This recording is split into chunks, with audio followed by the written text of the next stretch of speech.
소중한 시간이 되었습니다. 우리 다 같이 일어나셔서 오순절 후 네 번째 주일 예배를 평안한 마음으로 하나님 앞에 예배하겠습니다.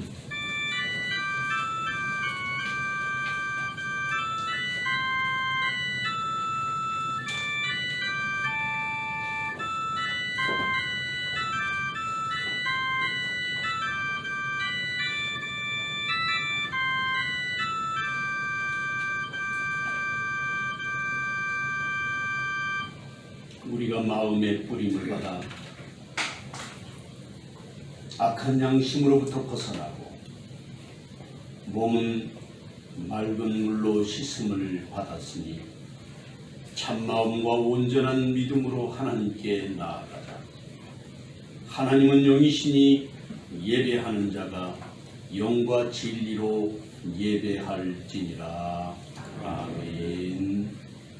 거룩하시고 자비로우신 아버지 하나님, 복되고 아름다운 날, 하나님의 선하신 뜻이 우리 가운데 넘쳐나게 하여 주시고 미처 알지 못하고 깨닫지 못했던 주님의 은혜와 사랑을 경험하며 날마다 나를 사로잡아 그리스도 예수 앞에 복종케 하는 참믿음의 삶을 살아가게 하옵소서.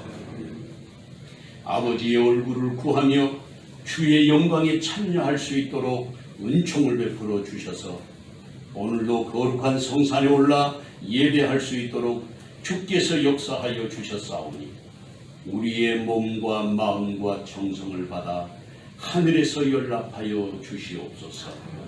예수님의 이름으로 기원하옵나이다. 아멘. 찬송가 213장 찬송하겠습니다.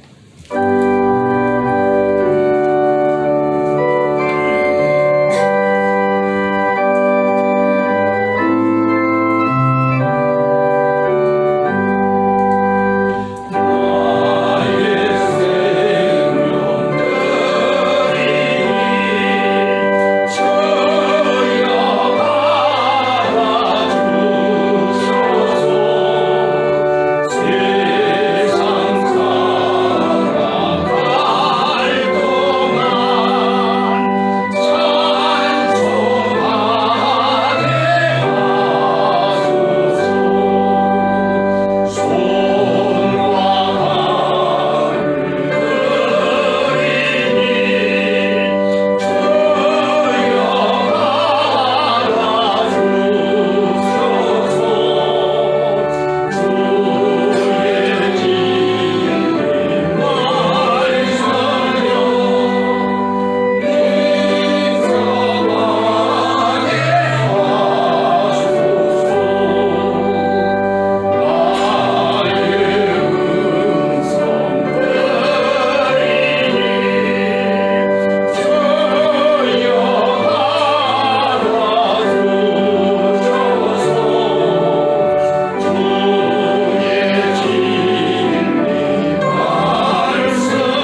하셨던 말씀 교독하겠습니다. 여호와여 어느 때까지니까 나를 영원히 잊으시나이까. 나의 영혼이 번민하고 종일토록 마음에 근심하기를 어느 때까지 하오며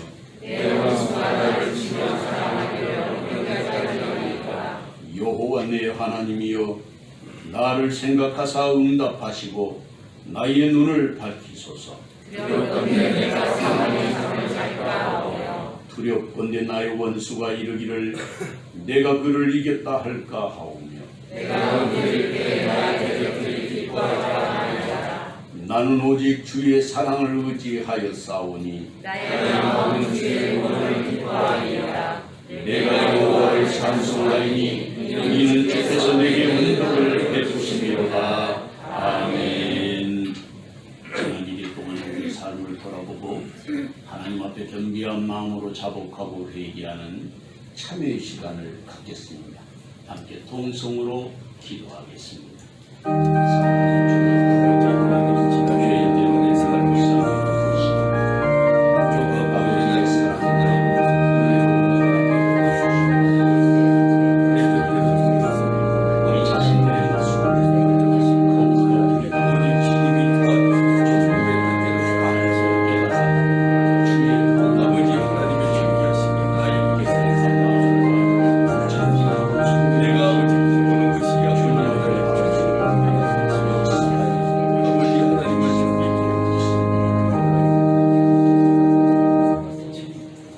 여호와께서 이르시되 대역한 이스라엘아 돌아오라. 나의 노한 얼굴을 너희에게로 향하지 아니하리라. 나는 긍휼이 있는 자라 노를 한없이 품지 아니하느니라. 여호와의 말씀이니라. 아멘. 나는 전능하신 아버지 하나님 천지의 창조주를 믿습니다. 나는 그의 유일하신 아들 우리 주 예수 그리스도를 믿습니다. 그는 성령으로 잉태되어 공정녀 마리아에게서 나시고 본디오 빌라도에게 고난을 받아 십자가에 못 박혀 죽으시고 장사이기 사흘 만에 죽은 자 가운데서 다시 살아나셨으며 하늘에 오르시어 전능하신 아버지 하나님 우편에 앉아 계시다가 거기로부터 살아있는 자와 죽은 자를 심판하러 오십니다. 나는 성령을 믿으며 거룩한 공교회와 성도의 교제와 죄를 용서받는 것과 몸의 부활과 영생을 믿습니다. 아멘. 자리에 앉으셔서 찬송가 257장 찬송하겠습니다.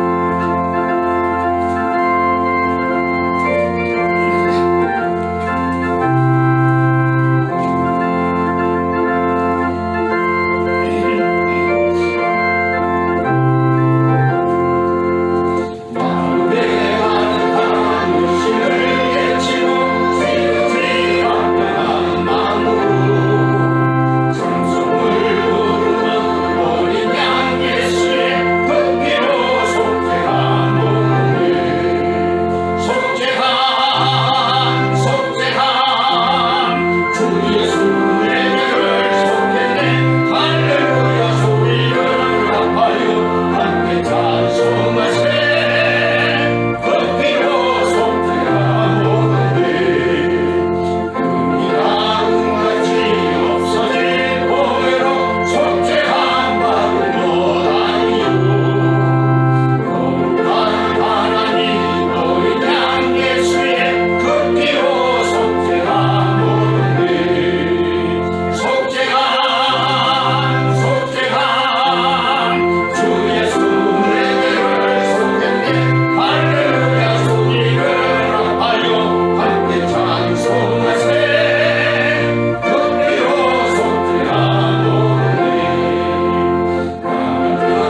영원 전부터 살아계셔서 우리 생사복을 주장하시는 하나님 아버지, 오늘도 영광으로 임하신 하나님의 부르심에 응답하여 오순절로 네 번째 주일 예배를 드리게 하시니 감사드리며 찬양과 경배를 드립니다.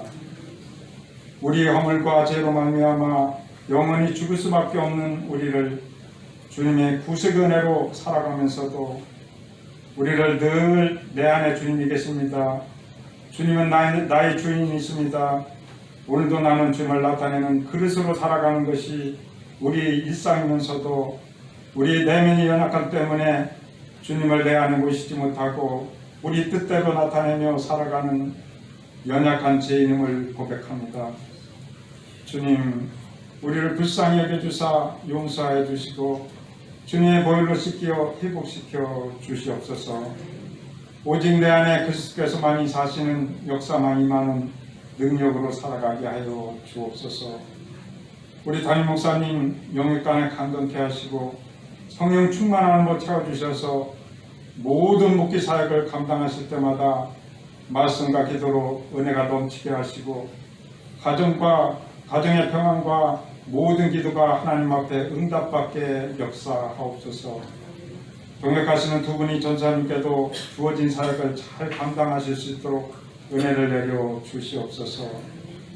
교회에 기름 부어 세우신 장로님들에게도 지혜를 모아주시사 은혜롭게 교회를 운영해 나아갈 수 있도록 이끌어 주시옵소서. 또한 교회 모든 직분자들에게도 맡은 바 주어진 사역을 잘 감당하실 수 있도록 성령님 늘 동행하여 주옵소서. 우리 모든 성도들을 지켜 보호해 주시고 오직 말씀 가운데 하나님을 영화롭고 기쁘시게 하는 우리 세영교회 성도들이 되게 하여 주시옵소서. 육신의 질병으로 고통하는 성도들에게 주님 안찰하여 주사 깨끗이 나음을 얻게 하옵소서. 경제적으로 어려움을 안고 있는 성도들에게 위안의 역사로 회복되는 능력이 임하게 하여 주시옵소서. 믿음이 연약함으로 갈망하는 성도들에게 주님 십자가의 보혈로 정결함을 받아 회복되는 역사가 임하게 하여 주시옵소서. 세우신 목사님을 통하여 증거되는 말씀이 삶에 지치고 공고한 문영원에게 위로와 희생의 양식이 되게 하여 주시옵소서. 이 나라와 온 세계 역사를 주관하시는 하나님 아버지, 코로나19로 인하여 매우 어려움에 직면하고 있는 현실에 놓였습니다. 경제는 물론 사회문화, 정치, 외교, 안보, 통일교육, 보건 등 여러 방면에서 매우 침체에 몰려 있습니다. 하나님 그물을 베풀어 주사 이 어려움에서 이겨낼 수 있도록 지혜를 모아 주시옵소서. 하나님, 코로나19가 하루속히 퇴치되어 모든 것이 정상으로 회복되게 하시고 교회 모든 예배들이 정상으로 드려질 수 있도록 역사하여 주시옵소서. 하나님, 이 민족의 남과 북이 근단의 아픔을 살아가고 있는지도 벌써 올해로 6.25 70주년을 맞이했습니다. 그간의 여러 방면으로 휴전을 종전으로 종식시키고자 애써왔지만 진전되어가는 나아가는 것은 어떤 것인지 우리가 알 수 없는 가운데 있습니다. 하나님, 이 민족을 불쌍히 여기사 하나님 섭리 가운데 역사하사 이 민족을 이끌어 가시옵소서. 한 민족도 주님의 뜻인 줄 믿습니다. 저 북한에도 주님이 임하셔서 그 옛날 주님이 임하셨던 것 같이 복음으로 통일을 이루어 나아가는 역사가 속히 임하게 하여 주시옵소서. 하나님, 오늘도 당에 세우신 사장 목사님께 성령의 능력을 가득 채워주시고 목사님을 통해 주시는 불과 칼에 손을 들고란 제아의 귀한 말씀에 큰 은혜로 깨달아 알게 하시고 그 말씀이 오늘날 우리가 살아가는데 어떤 의미를 주시켜 주시는지 알게 하시어 우리들은 그 말씀을 붙들고 주님이 우리와 함께 동행하는 것이 얼마나 큰 힘이 되는지 우리가 믿음으로 굳게 서서 우리 삶의 승리 깃발을 올리며 살아가는 역사가 놀랍게 나타나게 하여 주시옵소서. 지금 이 시간에도 여러모로 그의 수고하는 손길들과 오늘 예배를 위해 헌신하는 손길들 위해 하나님 은혜가 더하게 역사하옵소서. 예배 찬양 드리는 우리 모두의 찬양을 주님 기뻐 받아 주옵소서. 예배의 모두를 주님께서 주장하여 주실 줄 믿사오며 예수님 이름으로 기도드립니다. 아멘.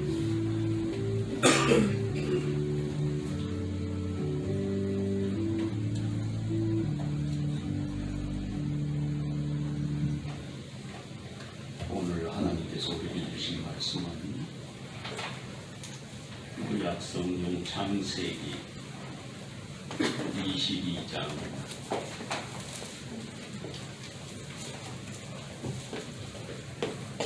구약성경 창세기 22장 1절 말씀부터 14절 말씀까지 제가 공독해 드리겠습니다. 그 일 후에 하나님이 아브라함을 시험하시려고 그를 부르시되 아브라함아 하시니 그가 이르되 내가 여기 있나이다. 여호와께서 이르시되 내 아들 내 사랑하는 독자 이삭을 데리고 모리아 땅으로 가서 내가 네게 일러준 한 산 거기서 그를 번제로 드리라. 아브라함이 아침에 일찍이 일어나 나귀 위에 한 장을 치우고 두 종과 그의 아들 이삭을 데리고 번제의 실나무를 쪼개어 가지고 떠나 하나님이 자기에게 일러주신 곳으로 가더니 제3일에 아브라함이 눈을 들어 그곳을 멀리 바라본지라. 이에 아브라함이 종들에게 이르되 너희는 나귀와 함께 여기서 기다리라. 내가 아이와 함께 저기 가서 예비하고 우리가 너희에게로 돌아오리라고 하고 아브라함이 이에 번제나무를 가져다가 그의 아들 이삭에게 지우고 자기는 불과 칼을 손에 들고 두 사람이 동행하더니 이삭이 그 아버지 아브라함에게 말하여 이르되 내 아버지여 하니 그가 이르되 내 아들아 내가 여기 있노라. 이삭이 이르되 불과 나무는 있거니와 번제할 어린 양은 어디 있나이까. 아브라함이 이르되 내 아들아 번제할 어린 양은 하나님이 자기를 위하여 친히 준비하리라 하고 두 사람이 함께 나아가서 하나님이 그에게 일러주신 곳에 이르니라. 이에 아브라함이 그곳에 제단을 쌓고 나무를 버려놓고 그의 아들 이삭을 결박하여 제단 나무 위에 놓고 손을 내밀어 칼을 잡고 그 아들을 잡으려 하니 여호와의 사자가 하늘에서부터 그를 불러 이르시되 아브라함아 아브라함아 하시는지라. 아브라함이 이르되 내가 여기 있나이다 하며 사자가 이르시되 그 아이에게 내 손을 대지 말라. 그에게 아무 일도 하지 말라. 내가 내 아들 내 독자까지도 내게 아끼지 아니하였으니 내가 이제야 내가 하나님을 경외하는 줄을 아노라. 아브라함이 눈을 들어 살펴본즉 한 순양이 뒤에 있는데 뿔이 수풀에 걸려 있는지라. 아브라함이 가서 그 순양을 가져다가 아들을 대신하여 번제로 드렸더라. 아브라함이 그 땅 이름을 여호와 이레라 하였으므로 오늘날까지 사람들이 이르기를 여호와의 산에서 준비되리라 하더라. 아멘. 이 시간 우리 지휘자 함께 찬양하겠습니다. 네, 이번 주 찬양은 약할 때 강한 대신에입니다. 1절, 2절 끝까지 쭉 이어서 부르시고 아멘하고 마치시겠습니다.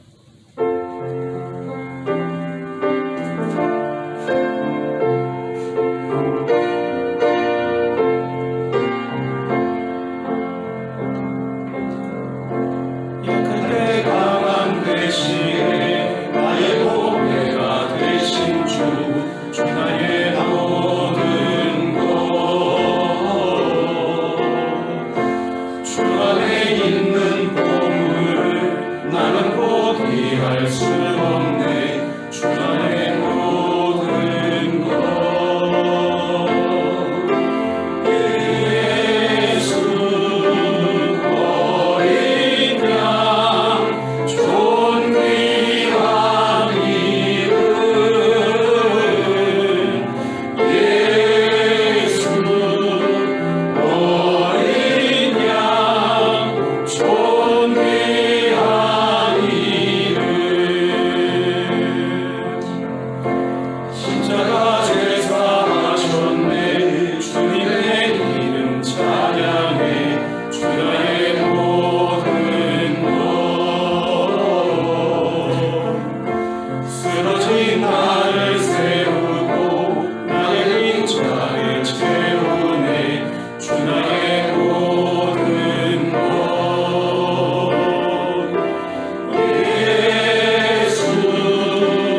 자루를 모아놓고는 바구니에 꽃을 잔뜩 담아가지고 이 바구니가 무슨 바구니냐 물었습니다.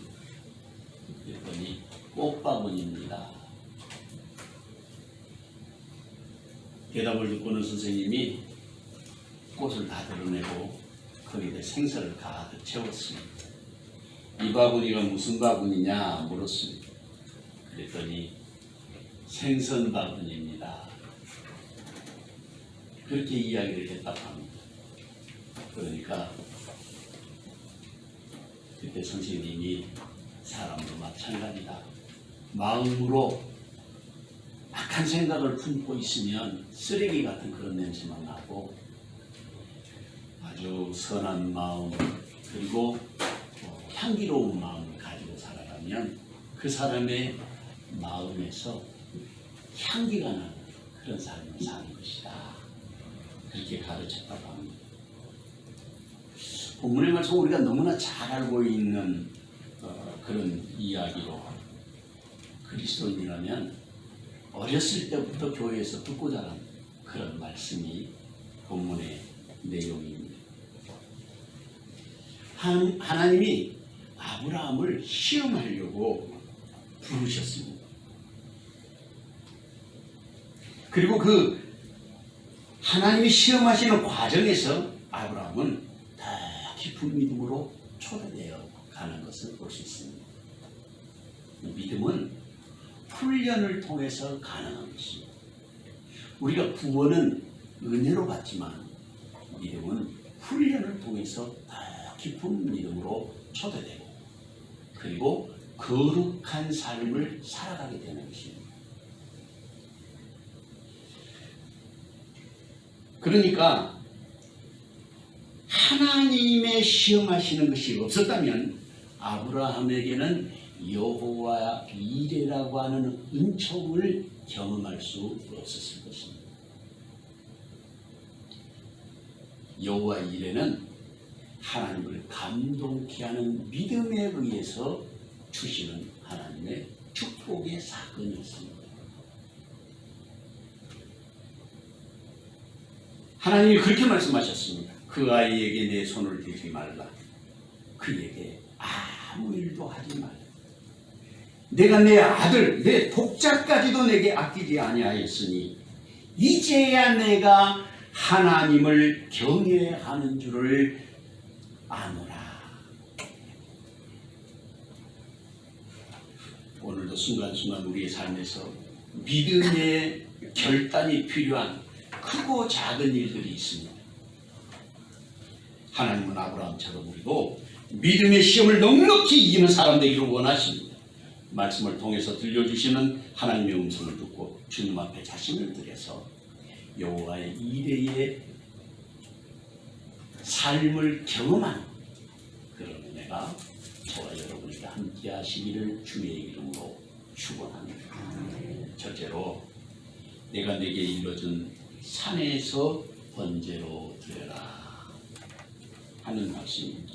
본문 1절에서 5절 말씀 우리 다 같이 한 목소리로 읽어보겠습니다. 그 일 후에 하나님이 아브라함을 시험하시려고 그를 부르시되 아브라함아 하시니 그가 이르되 내가 여기 있나이다. 여호와께서 이르시되 내 아들 내 사랑하는 독자 이삭을 데리고 모리아 땅으로 가서 내가 네게 일러준 한 산 거기서 그를 번제로 드리라. 아브라함이 아침에 일찍이 일어나 나귀 한 장을 지우고 두 종과 그의 아들 이삭을 데리고 번제에 쓸 나무를 쪼개어 가지고 떠나 하나님이 자기에게 일러주신 곳으로 가더니 제3일에 아브라함이 눈을 들어 그곳을 멀리 바라본지라. 이에 아브라함이 종들에게 이르되 너희는 나귀와 함께 여기서 기다리라. 내가 이와 함께 저기 가서 예배하고 우리가 너희에게로 돌아오리라 하고. 아멘. 이 본문이 그 일 후에라는 말로 시작하고 있습니다. 그 일 후에. 그 일은 무슨 일이냐면 아브라함이 살아가는 동안에 블레셋 땅에서 지금 살고 있는데 보니까 아비멜렉이 아브라함을 보니까 아브라함의 삶이 더 형통한 거예요. 어떻게 저렇게 잘 될까? 그리고 살펴보니까 하나님이 아브라함하고 늘 함께 하시는 것을 아비멜렉이 알게 된 것입니다. 그래서 아비멜렉을 건들면 안 되겠구나, 이런 생각을 갖게 된 거예요. 그래서 이 아비멜렉이 자기의 그 신하인 비골이라고 하는 장군하고 아비멜렉이 아브라함에게 찾아와 가지고 당신이 살아가는 삶을 보니까 하나님이 축복하시고 모든 일이 형통한데 우리하고 다투면 안 되겠다. 그러니까 우리가 손을 잡고 화해하고 좋게 살아가자. 그래서 화친 조약을 맺는 일이 바로 이 21장 하반부에 나옵니다. 그러니까 아브라함은 삶을 통해서 하나님이 함께 하시는 것을 보여주는 사람이었던 거예요. 바로 오늘 본문은 그 일이 있은 이후에, 그런 뜻이에요. 그 일 후에 하나님께서 아브라함에게 시험하시려고 부르셨습니다. 아브라함아 하시니까 내가 여기 있나이다. 여호와께서 이르시되 내 아들 내 사랑하는 독자 이삭을 데리고 모리아 땅으로 갔어.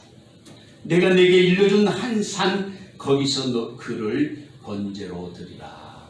이렇게 말씀하신 것입니다. 여기서 우리에게 주시는 교훈은 뭘까? 하나님이 아브라함과 늘 대화하시고 동행하신 것을 보여주셨는데 우리에게 무엇을 교훈하시려고 아브라함이 독자 이삭을 번제로 바치라고 그렇게 하나님은 말씀하신 것일까?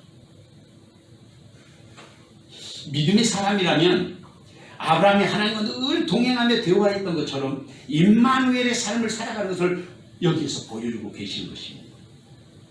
하나님이 아브라함을 부르셨습니다. 아브라함아 아브라함아. 아브라함이 그렇게 대답했어요. 내가 여기 있나이다. 그런데 하나님은 아브라함에게 뜻밖의 요구를 하신 것입니다.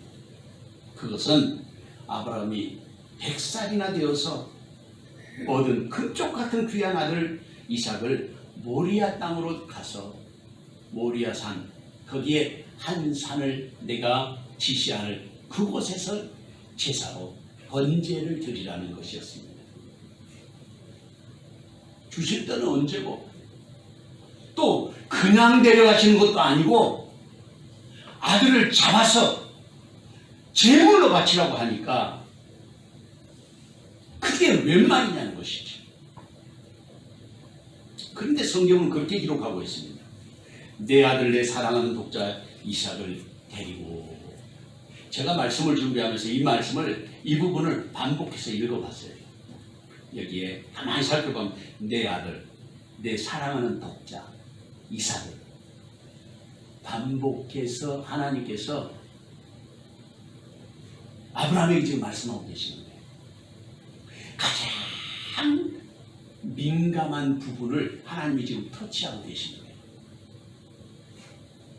아브라함이 가장 사랑하고 가장 애지중지하는 이 독자 아들 이삭을 제물로 바치라고 하면서 그냥 네 아들을 바쳐라 이렇게 하는 것이 아니라 하나님이 뭐라고 말하냐면 내 아들, 그 다음에 내 사랑하는 아들, 독자. 외아들이라는 말이지 않습니까? 이삭을 데리고 와서 제물로 바치라고 그렇게 말씀하고 있단 말이죠. 아마 이 말씀을 아브라함이 듣는 순간에 그 심정이 어땠을까? 하나님의 말씀은 비수가 돼서 아브라함의 심장을 찢어놓았을 것입니다. 그럼에도 불구하고 놀라운 것은 아브라함의 행동이에요. 본문은 그렇게 말씀하고 있습니다. 아침에 일찍 일어나서 준비하였다. 그렇게 말합니다. 아침에 일찍 일어나죠. 이 행동이 의미하는 것이 있습니다. 그게 뭐냐면 첫째로는 아브라함이 하나님과 깊은 교제를 나누고 있는 사람이었는데 그래서 사랑하는 독자 이삭을 제물로 드리려고 하는 하나님의 말씀에도 그 마음에 흔들림이 없었다 하는 것입니다. 그래서 순종할 수 있었던 거예요. 둘째로는 사랑하는 독자 이삭을 바치라는 말씀은 사람으로는 도저히 받아들일 수 없는 비정상적인 사건 아니겠습니까? 인간의 이성으로는 받아들일 수 없는 한계 너머의 것을 하나님이 요구하신다고 말이죠. 그것은 아브라함이 철저하게 하나님 중심의 사람이었다 하는 것을 보여주십니다. 절대 순종의 사람인 것을 여기서 나타내 보여준다는 말입니다. 세 번째로는 이삭을 통해서 난자만이 내 씨라. 하나님 분명히 그렇게 말씀하셨지 않습니까? 그런데 하나님은 이 사실을 하나님이 스스로 부정하는 사건이 발생하게 된 거예요. 이삭을 통해서 난자만 내 씨라 그랬는데 이삭을 번제로 드리라고 하니까 하나님이 스스로 말씀하신 것을 부정하는 사건이었다고 하는 것을 알 수 있습니다. 이것이 하나님 앞에서 모순된 일 아니겠습니까? 하나님은 모순된 일을 아브라함에게 요구한 것입니다. 때때로 하나님은 이성으로 이해할 수 없는 일을 지금도 우리에게 요구할 때가 있습니다. 그것은 절대 신뢰와 믿음으로만 가능한 일이기 때문에 우리를 그렇게 하나님께서 요구하시는 것입니다. 다시 본문의 말씀으로 돌아가서 아브라함이 아침에 일찍 일어났습니다. 나귀 한 장을 지우고 두 종과 함께 그의 아들 이삭을 데리고 번제에 쓸 나무를 쪼개가지고 나귀에다 싣고 그리고 길을 재촉했습니다.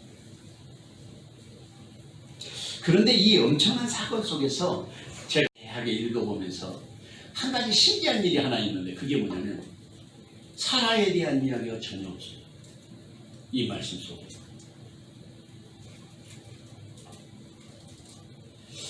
사라하고 이것을 의논하지 않은 것입니다. 아마 사라하고 의논했다면 길을 떠날 수조차도 없었을 것이라 생각이 듭니다.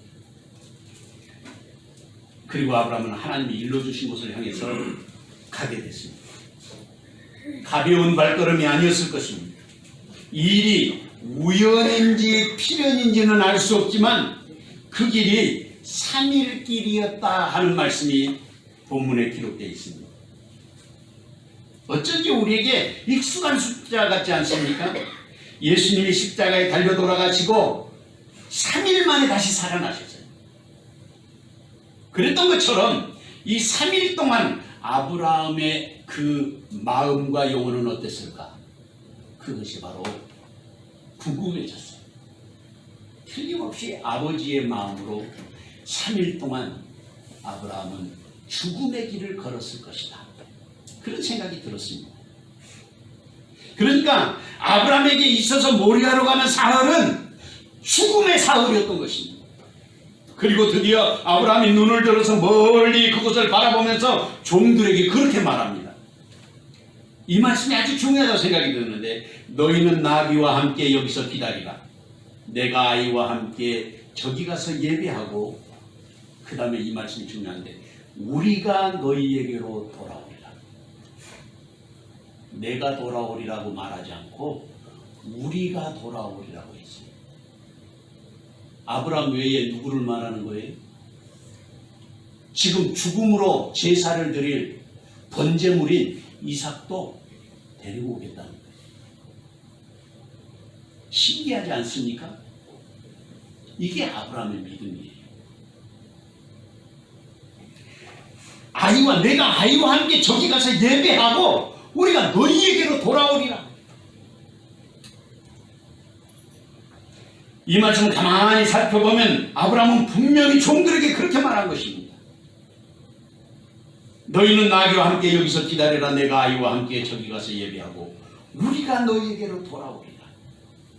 아브라함은 마치 이삭을 하나님이 돌려주실 것이라고 하는 사실을 확실하게 믿고 있었다는 것을 이 말씀을 통해서 우리가 읽어낼 수 있다 그 말입니다. 여기서 관심이 가는 그 동사가 하나 있는데 종들에게 우리가 너희에게로 돌아오리라. 우리가 돌아온다. 우리가 이 히브리 동사로 베나시마크라고 그러는데 단순 능동태 미완료 용법을 쓰고 있어요. 이게 무슨 뜻이냐면 하나님께서 지금은 아니지만 반드시 그렇게 하나님이 하실 것이라고 하는 그런 의미로 말씀을 사용한 거예요. 그러니까 그렇게 될 것을 내가 믿는다 하고 하는 그런 아브라함의 믿음의 고백이 바로 이 말씀 속에 담겨있다. 그것을 우리가 읽어낼 수 있습니다. 사랑하는 아들 이삭을 하나님 앞에 번제로 드리기 위해서 지난 사흘길을 달려왔습니다. 번제에 쓸 나무까지 쪼개가지고 길을 나섰습니다. 그럼에도 불구하고 아브라함은 종들에게 말씀하시기를 내가 돌아올 것이다. 우리가 돌아올 것이라고, 내가 돌아올 것이라고 말하지 않고 우리가 돌아올 것이라고 그렇게 말하고 있다 그 말이지. 그러니까 분명하게 우리가 알 수 있는 것은 이삭과 함께 아브라함이 돌아올 것이라고 하는 그 사실을 본문에서 아브라함은 종들에게 지금 고백하는 것입니다. 이게 아브라함의 믿음이에요. 예수님도 제자들에게 자신이 죽고 사흘 만에 다시 살아나리라고 말씀하셨습니다. 마태복음 16장 16절에 주는 그리스도시요 살아계신 하나님의 아들이시니이다. 베드로가 그렇게 고백하니까 예수님이 너무 기분이 좋으셔가지고 내가 죽은 다음에 사흘 만에 다시 살아날 것이라고 하는 이야기를 그때 하셨어요. 그러니까 이 베드로가 깜짝 놀래가지고 그렇게 하시면 안 됩니다 하고 예수님에게 말씀드리니까 예수님 뭐라고 말씀하셨냐면 사탄아 물러가라고 했어요. 베드로 보고 사탄이라고 했어요. 하나님의 뜻을 생각하지 않고 사람의 생각을 한 것이죠. 그렇게 됐을 때 사탄이 되는 거예요.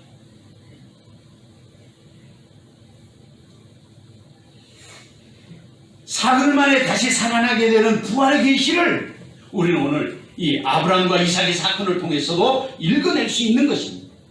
놀랍게도 사흘길을 걸어서 제물로 드려야 하는 장소가 바로 모리아산이었고 그 모리아 땅에 제물을 드렸던 그 자리가 바로 아라우나 타작마당이었습니다. 그리고 그곳이 하나님의 성전이 세워지는 장소였어요.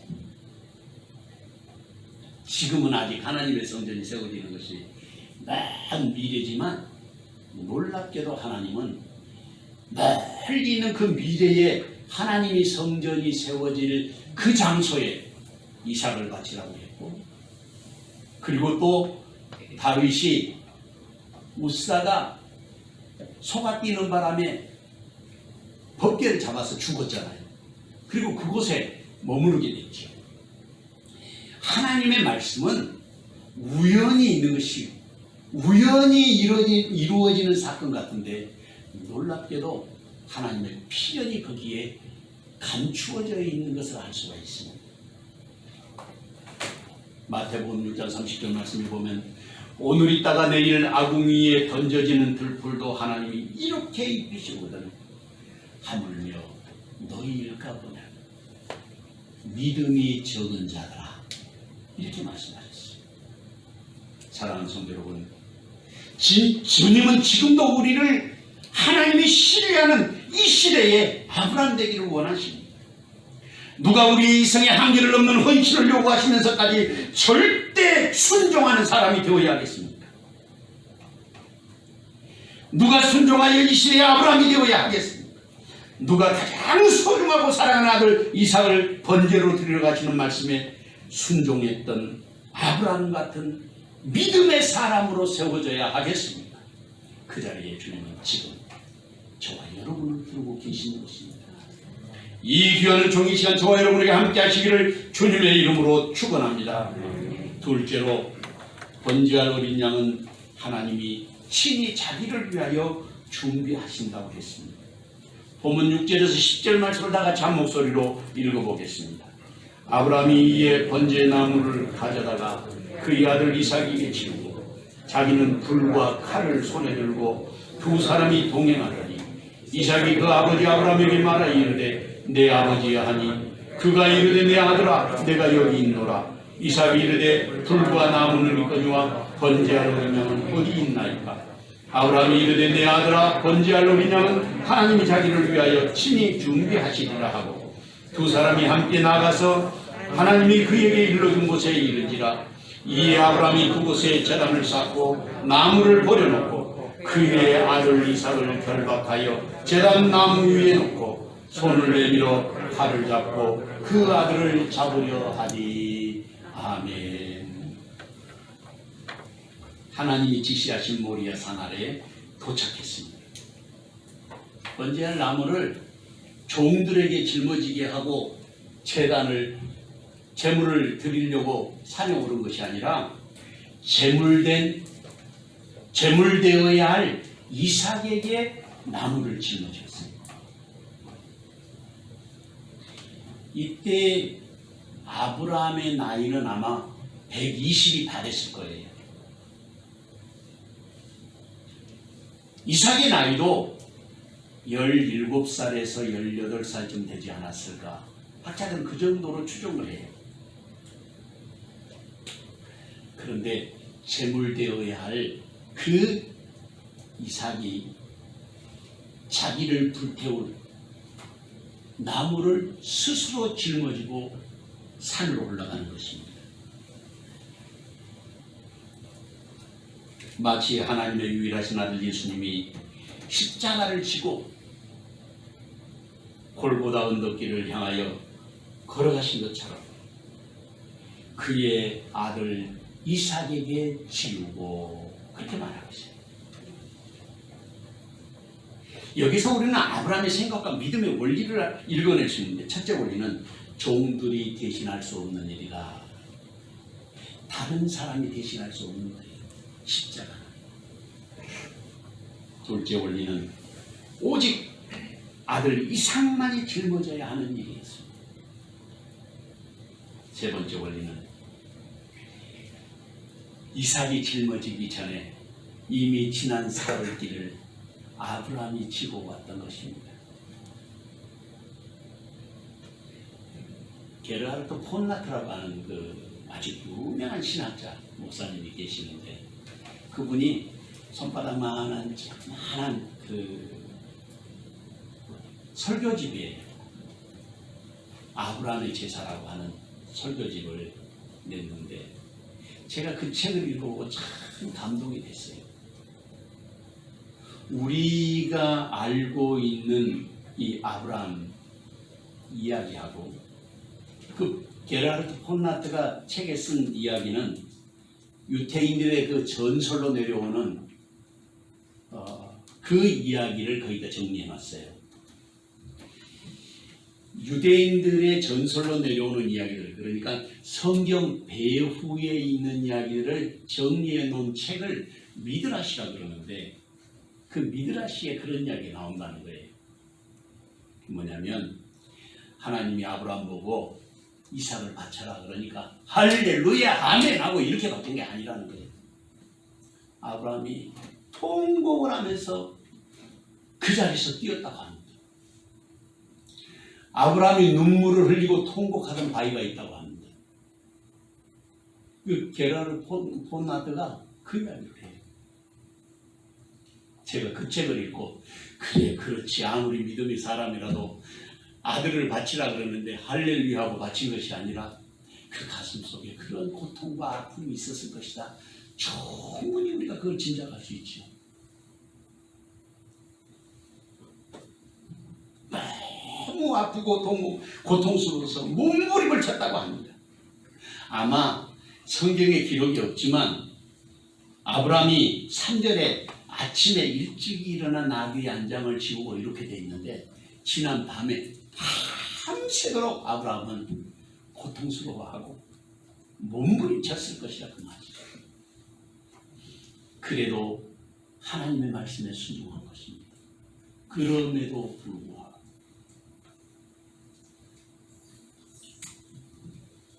아무리 종들에게 우리가 예배하고 너희에게로 돌아올 것이라고 말하지만 이미 아브라함은 십자가를 지는 그 고통을 맛보고 있었던 거예요. 지난 사흘길 동안. 이스라엘의 구원을 바라보고 성전에서 늘 기도하고 힘썼던 선지자 시므온이 요셉과 마리아가 아기 예수님을 안고 들어오는 것을 보고 성령께서 가르쳐 주셔서 그 자리에서 알게 됐어요. 이스라엘의 구원을 보게 하셔서 감사하다고 찬송을 하잖아요. 그리고 시몬이 외친 말이 있었어요. 마리아를 향해서 이 아이로 인하여 내 가슴에 칼이 찌르는 듯 하리라. 그렇게 말씀하셨어요.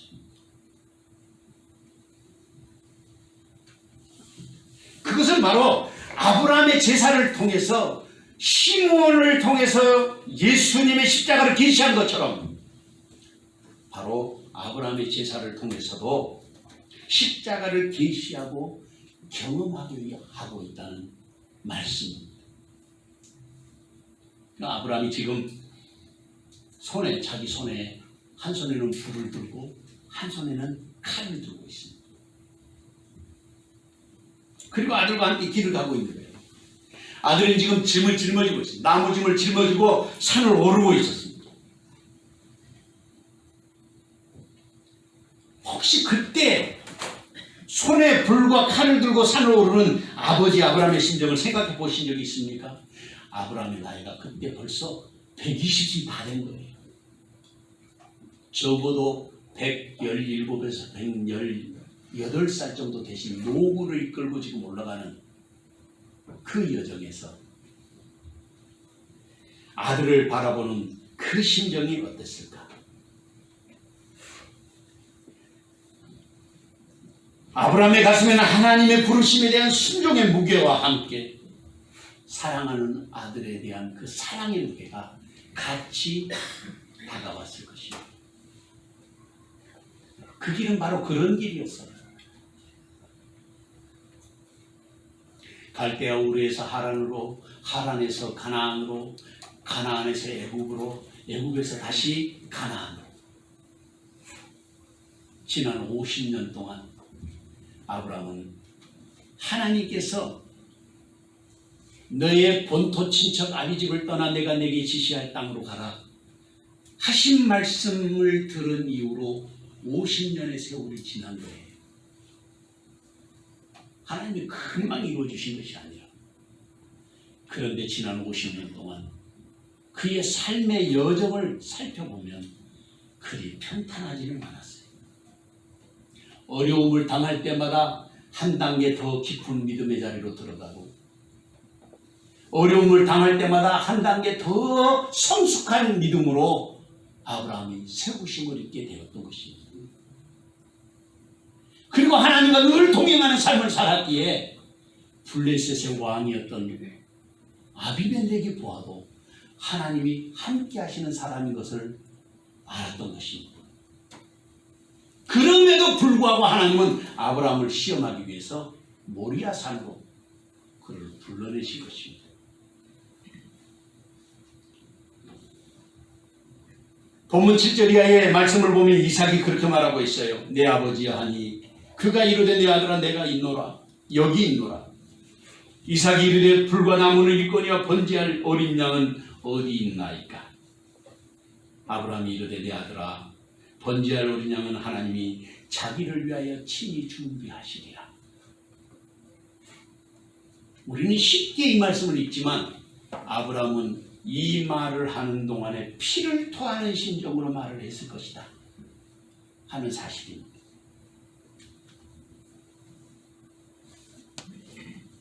번제를 드리러 가는데 이삭이 생각해도 이상하지 않습니까? 이상할 수밖에 없는 거예요. 나무도 가졌죠, 불도 가졌죠, 칼도 가졌죠. 근데 재물이 없는 거예요. 그래서 물었습니다. 정작 있어야 할 재물이 없었기에 아브라함에게 아버지에게 그렇게 물었던 것입니다. 그랬더니 아브라함이 말하기를 내 아들아 번제할 어린 양은 하나님이 자기를 위하여 친히 준비하시리라.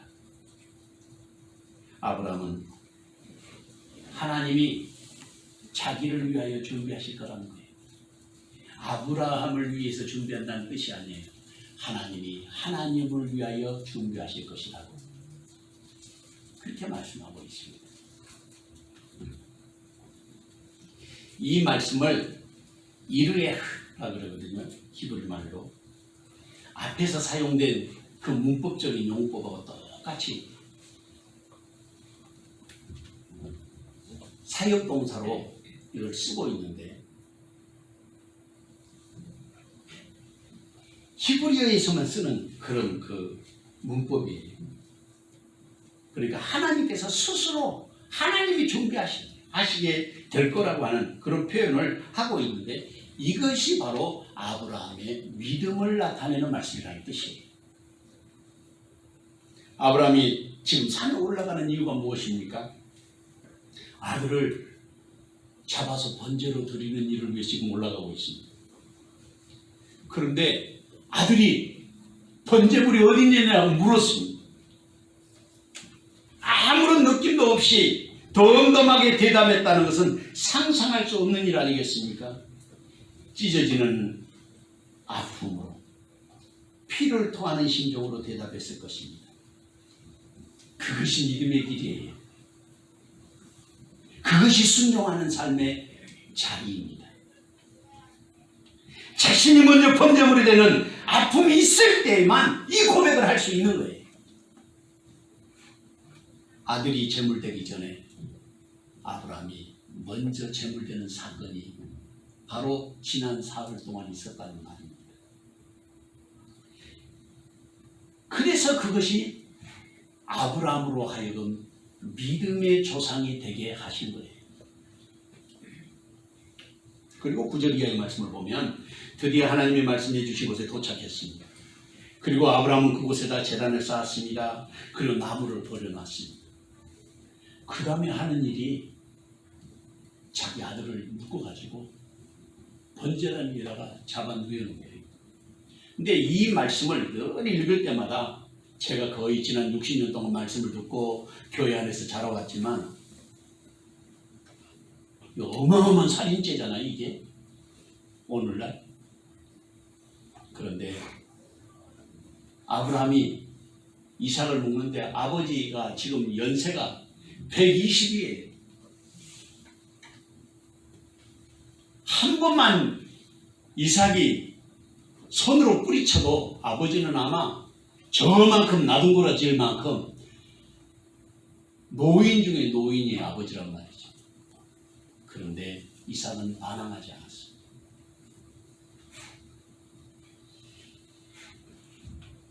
제가 여기에서 이제 말씀을 보면서 두 가지가 이렇게 이제 흔히 그걸 요즘 말로는 오버랩이 된다. 겹쳐서 이렇게 나타난다. 그렇게 말할 수 있는데 아브라함은 하나님께 순종하고 이삭은 아버지에게 순종하고 이런 그 절대적인 순종이 대를 이어서 이어지는 거예요. 이게 여기 나타나요. 그래서 성경을 읽어보면요. 믿음의 조상들이나 여러 우리 믿음의 조상들이 많이 나오는데 그 중에 대표적인 사람들이 아브라함, 이삭, 야곱 이 세 분이 대표적인 조상인데 가장 인생을 사는 동안은 평탄한 길을 걸은 사람 그 사람이 이삭이에요. 축복의 삶을 누린 것이죠. 아무런 환난이나 고통이나 어려움 없이 그의 일생이 하나님이 주시는 축복 가운데 사는 삶을 살아요. 그 사람이 이삭이에요. 놀랍지 않습니까?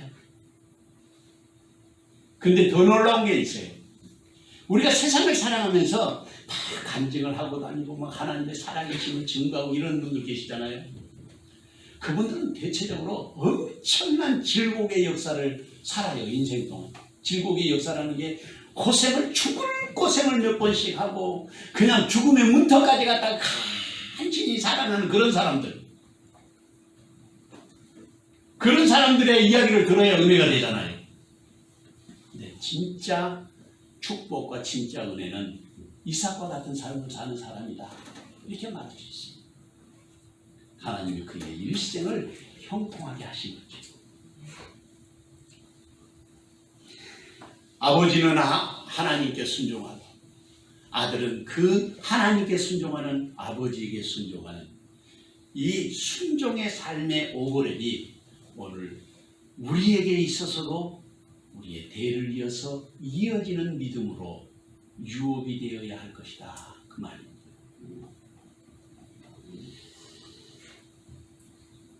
여기에 나타나 있는 말씀 속에서 몇 가지 우리에게 주님께서 교훈하고 계시는 이야기가 있는데 그게 첫 번째가 바로 하나님께 아브라함은 순종하고 그리고 이삭은 아버지에게 순종했다는 것입니다. 둘째로는 이삭은 아버지 아브라함이 자신을 결박하는데도 순수하게 결박당했지 않습니까? 칼을 들어서 자기를 죽이려고 하는데도 모든 것을 아버지께 맡겼습니다. 그래서 옛날 어른들이 하신 말씀이 있잖아요. 신체의 발부는 수지 부모라. 우리가 몸을 갖고 사는 것은 부모님이 주셨기 때문에 우리가 사는 것이라고. 옛날 어른들이 이미 그것을 잘 알았어요. 부모님이 계시기에 오늘 내가 있다는 걸. 아마 이삭도 그랬던 것 같아요. 세 번째 본문의 말씀을 보면 아브라함이 진심으로 말씀에 순종했다는 사실을 알 수 있는데 그것은 아브라함이 손을 내밀어서 칼을 잡고 아들을 잡으려고 한 거예요. 그것을 히브리 말로 샤하트라고 해요. 이 샤하트라는 말의 어법을 보면 진짜 이삭을 잡아서 제물로 드리려고 하였다는 뜻을 갖고 있어요. 샤하트. 그러니까 하나님이 더 깜짝 놀래버린 거예요. 하나님은 아브라함을 시험하려고 하셨는데 아브라함은 진짜로 그걸 실행해버리니까. 여기서 우리는 이삭의 삶을 통해서 또다시 예수님의 십자가 사건이 이렇게 겹쳐서 오버랩돼서 보이는 것이 이게 우연이었겠습니까? 필연이었겠습니까? 그래서 하나님의 계획과 섭리 아래서 이루어진 필연적인 구원의 역사였을 것이다. 그렇게 말할 수 있을 것입니다. 이사야 53장 5절에 7절 말씀에 보면 그가 찔림은 우리의 허물 때문이요 그가 상함은 우리의 죄악 때문이라. 그가 징계를 받음으로 우리는 평화를 누리고 그가 채찍에 맞음으로 우리는 나음을 받았도다. 우리는 다 양 같아서 그를 행하여 각기 제 길로 갔거늘 여호와께서는 우리 모두의 죄악을 그에게 담당시키셨도다. 그가 곤욕을 당하여 괴로울 때도 그의 입을 열지 아니하였으며 마치 도수장으로 끌려가는 어린 양과 털 깎는 자 앞에서 잠잠한 양같이 그의 입을 열지 아니하였도다. 이삭이 마치 그렇게 아버지의 손에 붙들렸던 것처럼 말입니다. 사랑하는 성도 여러분, 우리의 믿음을 점검해 봐야 하지 않겠습니까? 나는 어떤 믿음의 자세로 주님을 섬기며 살고 있습니까? 누가 아브라함처럼 주님 앞에 자신을 드리는 믿음의 사람이 되어야 하겠습니까? 누가 이 시대의 아브라함과 이삭이 되어서 시대와 역사를 새롭게 하는 생명의 통로가 되어야 하겠습니까? 그 자리에 주님은 지금 저와 여러분을 부르고 계시는 것입니다. 이 귀한 정의 시간 저와 여러분에게 함께 하시기를 주님의 이름으로 축원합니다. 마지막으로 하나님을 감동케 할 때 여호와 이레의 역사로 경험할 수 있습니다. 본문 11절에서 14절 말씀을 다 같이 한 목소리로 읽어보겠습니다. 여호와의 사자가 하늘에서부터 그를 불러 이르시되 아브라함아 아브라함아 하시는지라. 아브라함이 이르되 내가 여기 있나이다 하며 사자가 이르시되 그 아이에게 내 손을 대지 말라. 그에게 아무 일도 하지 말라. 내가 내 아들 내 독자까지도 내게 아끼지 아니하였으니 내가 이제야 내가 하나님을 경외하는 줄을 아노라. 아브라함이 눈을 들어 살펴본즉 한 순양이 뒤에 있는데 뿔에 걸려 있는지라. 아브라함이 가서 그 순양을 가져다가 아들을 대신하여 번제로 드렸더라. 아브라함이 그 땅 이름을 여호와 이레라 하였으므로 오늘까지 사람들이 이르기를 여호와의 산에서 준비되리라 하더라. 아멘. 하나님이 말씀하신 제단에서 번제 드릴 준비를 모두 마쳤습니다. 그리고 마지막으로 제물 되어야 할 이삭의 생명줄을 끊으려고 할 때였습니다. 여호와의 사자가 하늘로부터 아브라함을 불렀습니다. 근데 아브라함을 부르는데 한 번만 부르는 것이 아니라 두 번이나 거듭해서 불렀어요. 아브라함아, 아브라함아. 그것은 상황이 그만큼 긴박했다고 하는 사실을 알 수 있습니다. 하나님의 부르심에 아브라함은 대답했습니다. 내가 여기 있나이다. 12절에 보면 사자가 이르시되 그 아이에게 내 손을 대지 말라. 그에게 아무 일도 하지 말라. 내가 내 아들 내 독자까지도 내게 아끼지 아니하였으니 내가 이제야 내가 하나님을 경외하는 줄을 아노라. 내가 이제야 내가 하나님을 경외하는 줄을 아노라. 여기서 우리는 본문의 말씀 속에서 기억해야 할 말씀이 있습니다. 본문의 사건은 아브라함의 믿음을 알고 싶어서 시험하는 그런 사건이었습니다. 그리고 모리아 산에서 이루어진 이 사건을 통해서 하나님은 그렇게 말씀하고 있습니다. 내가 이제야 내가 하나님을 경외하는 줄을 아노라.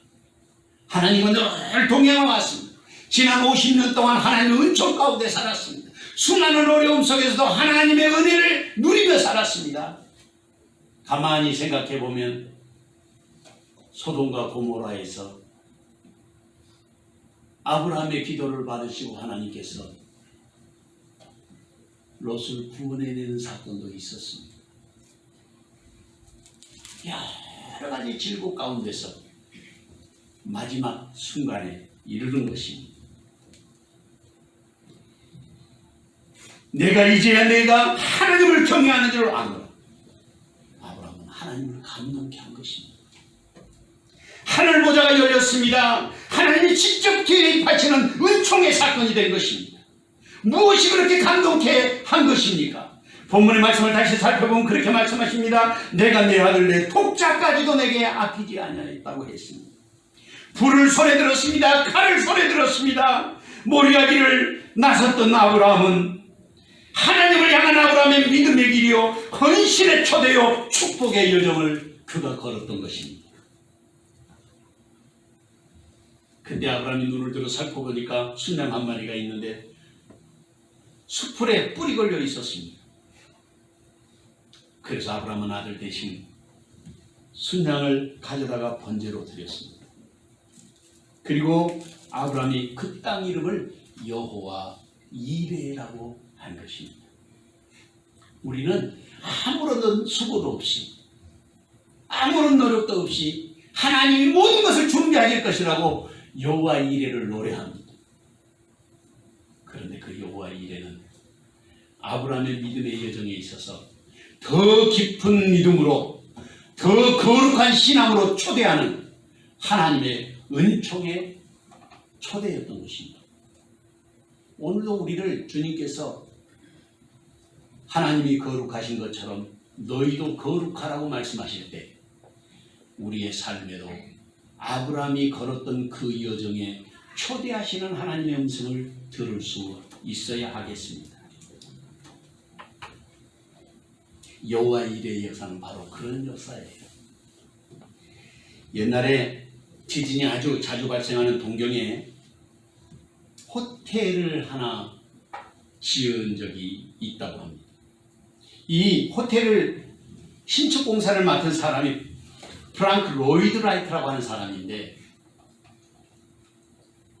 이 사람이 지진에도 무너지지 않는 그런 호텔을 짓겠다고 호언장담했습니다. 많은 사람들이 비웃었습니다. 강진에 버틸 건물이 없다고 했습니다. 불가능한 일에 정렬을 섞지 말하며 조롱했습니다. 그러나 라이트는 차가운 시선 속에서도 주도 면밀하게 건축을 계획하고 그리고 공사를 시작했습니다. 지하에 있는 넓은 점토층이 지진의 충격을 흡수하도록 특수한 공법을 사용해서 호텔을 지었습니다. 공사 기간도 다른 건축물에 비해서 더 많이 걸렸습니다.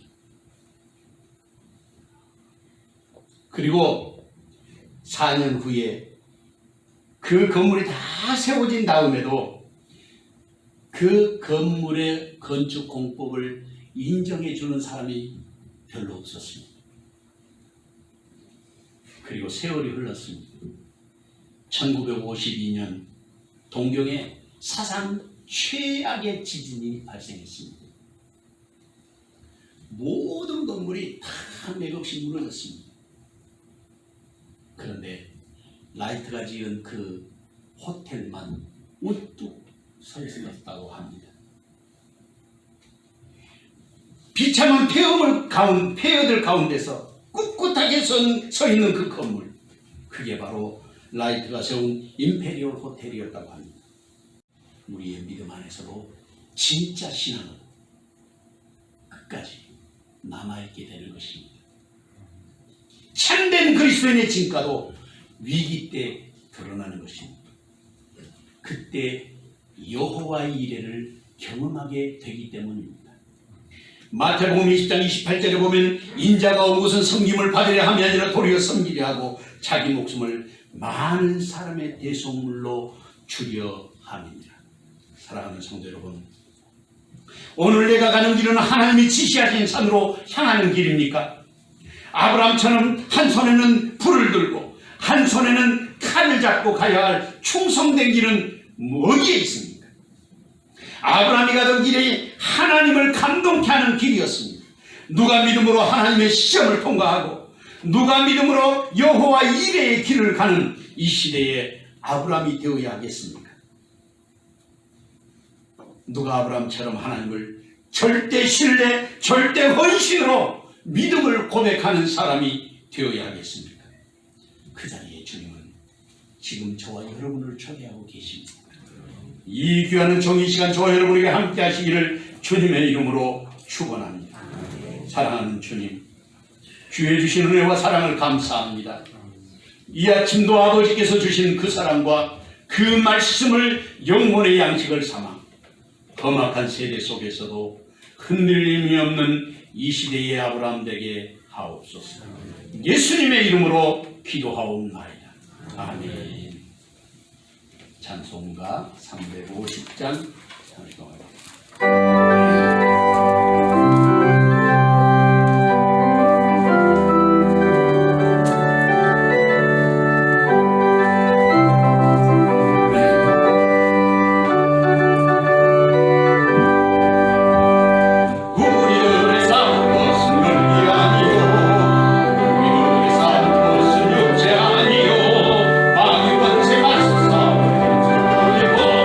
주는 살게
감사를 드리옵나이다.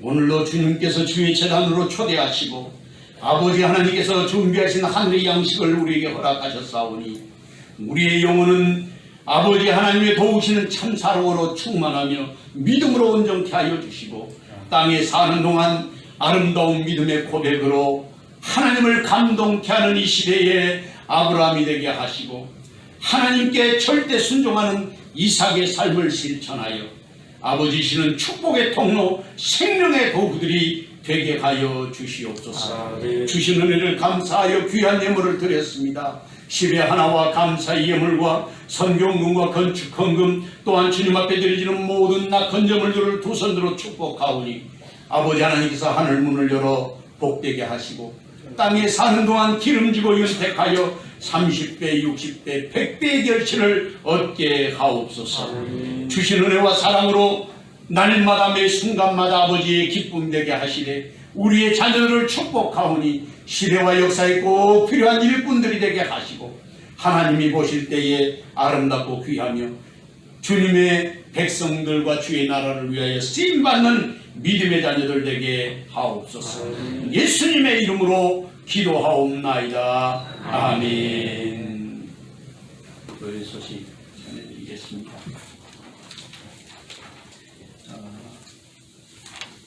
아직도 계속해서 확진자들이 나오고 있고 또 각 지역마다 어려움이 있어서 아침에 뉴스에 보니까 1,300명이 지금 넘었을 것 같다 그래요. 확진자들이. 그래도 감사한 것은 사망자가 우리나라는 그렇게 많이 나오지 않는 것이 감사하고 중국 같은 경우는 지금 그 인터넷에 돌아다니는 보도에 의하면 발표하는 사망자 280명인가 베이징이 그런데 그것의 10배 정도가 될 것이라고 합니다. 어마어마한 사람들이 지금 죽었다고 보도가 나오고 있어요. 아침에도 요즘에 여러분들 그 문자가 계속 오지요. 저한테도 이제 문자가 오는데 이제 많은 사람들 모이는 곳에 가려면 꼭 마스크 쓰고 손을 깨끗이 하고 늘 조심하라고 지금 그렇게 나오고 있습니다. 늘 조심해서 관심을 가져주시고 마스크를 쓰고 다니니까 감기 환자는 줄어들었는데 피부병 환자가 늘어났다. 그런 보도가 있습니다. 여러분들 건강에 유의하시기 바랍니다. 또 정상적인 예배가 될 수 있도록 하나님 앞에 우리가 회개하고 기도해야 되겠습니다. 베이징에 원래 비도 잘 안 오는 곳이 베이징이라고 합니다. 그래서 지금 중국이 22개 성이 초토화되고 있습니다. 지금. 그리고 산사댐이 무너지게 되면 엄청난 재앙이 일어나게 될 거라고 합니다. 그리고 이번 주에는 이 계란만한 그 우박이 떨어졌는데 생긴 모양이 꼭 코로나 바이러스 같이 생겼다고. 이게 그 우박 자체가 사진에 막 돌아다녀요. 정말 무서운 일인데 중국 사람들이 그 공산주의자들이잖아요. 하늘이 놓였는가 보다고 그렇게 말한다고 하는데 또 회개하고 기도하고 또 세계적인 재앙이 계속되고 있는데 우리 성도들이 기도 생활에 힘쓰시기를 바랍니다. 또 국가와 민족을 위해서 우리 나라가 상당한 위기에 지금 놓여 있습니다. 그렇기 때문에 하루에 한 번씩 꼭 나라와 민족을 위해서 이 세계적인 재앙이 빨리 맞춰지도록 하나님 앞에 우리 자신들도 회개하고 정직하게 사는 그런 삶을 살아가게 되시기 바랍니다. 그 외에 다른 사람들은 주보를 참조해 주시고 아무래도 당분간 계속해서 지금 같은 예배 형태를 유지할 수밖에 없을 것 같습니다. 그리고 계속 우리 성경 공부 이렇게 활자를 좀 크게 하는 거는 한 장에 들어가도 되는 것이지만 나이 드신 분들이 계시기 때문에 활자 좀 크게 했어요. 이거는 또 양도 좀 적어서 해놨는데 계속해서 읽어보시고 공부하시는 이게 28과까지 제가 계속해서 드릴 테니까 성경 말씀도 찾아보고 이렇게 한 주간 동안 믿음의 삶을 살아가게 되시길 바랍니다. 다 같이 일어나셔서 마지막 찬송 하송의 노래 부르고 축복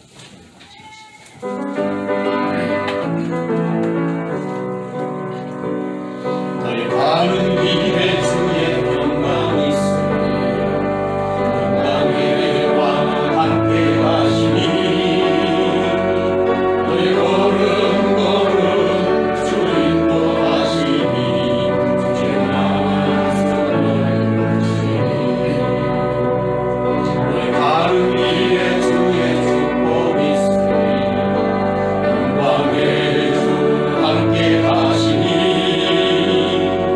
내가 받는 모든 땅 주님 다스리니 너는 주의 길에 있게 되니 주님 나라 위하여 길 떠나는 나의 형제여 주께서 가라시니 너는 가라 주의 이름으로 거칠은 광야 위에 꽃을 피어나고 세상은 내 안에서 주님의 영광 보리라 강하고 담대하라 세상 이기신 주들 함께 너와 동행하시며 내게 새 힘을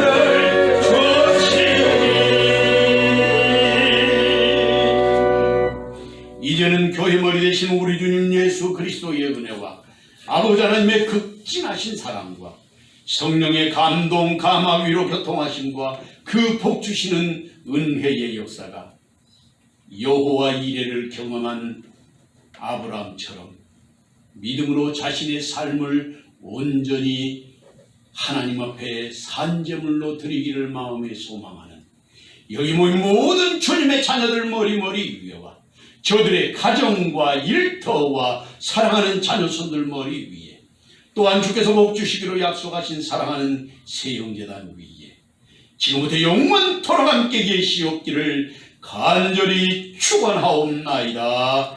아멘.